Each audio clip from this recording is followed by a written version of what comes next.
अस्सलाम वालेकुम। वालेकुम सलाम, क्या हाल है भाई? अल्हम्दुलिल्लाह, आप सुनाएं। ज़बरदस्त। पहले तो आप मुझे ये बताएं आपका पेज कौन सा है? हमारा पेज है इनाम चौधरी। ज़बरदस्त जी। तो यार ये जो मैं आज पहली बार देख रहा हूँ, इनकी बड़ी एफर्ट है, आरिफ वाला को प्रमोट कर रहे हैं अपने पेज के ज़रिए। तो मैं इनकी अज़्म हिम्मत और इनकी इस काविश को सैल्यूट पेश करता हूँ कि आरिफ वाला में ये पहली बार देख रहा हूँ मैं। तो और भी यूट्यूबर हो गए, लेकिन मैंने जो सा इनाम चौधरी ये जो पेज है इन लोगों का, ये पहली बार देख रहा हूँ। बहुत खुशी हुई है इन लोगों से मिलके। मेहरबानी, शुक्रिया। आप बताएं, आप अपने पंजाबी शायरी सुनाएं, अपने कमेंट्री नहीं कर रहे। तो सबसे पहले यार जो लोग इस पेज से जुड़े हुए हैं, इस पेज के वजह से मैं कहना चाहूँगा कि आप लोगों ने ज़्यादा से ज़्यादा इस पेज को लाइक और फॉलो करना है, ताकि ये लोग हमारी शान है, आरिफ वाला की शान है। ये जैसे आप लोगों को प्रमोट करते हैं, आप लोगों का भी ये काम बनता है, आप लोग इन्हें प्रमोट करें। तो पंजाबी का एक है, वो सुनाऊँगा जी।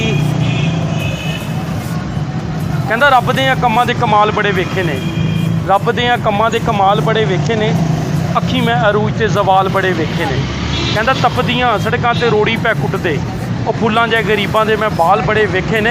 ਕਹਿੰਦਾ ਵਿੱਚੋਂ ਫੁੱਲ ਵੇਖਿਆ ਤੇ ਦੁੱਖਾਂ ਦੀਆਂ ਢੇਰੀਆਂ, ਚੌਰੀ ਸਾਹਿਬ ਵਿੱਚੋਂ ਫੁੱਲ ਵੇਖਿਆ ਤੇ ਦੁੱਖਾਂ ਦੀਆਂ ਢੇਰੀਆਂ, ਉੱਤੋਂ ਉੱਤੋਂ ਜਿਹੜੇ ਖੁਸ਼ਹਾਲ ਬੜੇ ਵੇਖੇ ਨੇ। ਤੇ ਕਹਿੰਦਾ ਹੁੰਦਾ ਉਹੀਓ ਜੋ ਰੱਬ ਮੇਰਾ ਚਾਹੁੰਦਾ ਬੇਲੀਆ, ਹੁੰਦਾ ਉਹੀਓ ਜੋ ਰੱਬ ਮੇਰਾ ਚਾਹੁੰਦਾ ਬੇਲੀਆ। ਉੱਚੇ ਉੱਚੇ ਲੋਕਾਂ ਦੇ ਮੈਂ ਖਿਆਲ ਬੜੇ ਵੇਖੇ ਨੇ।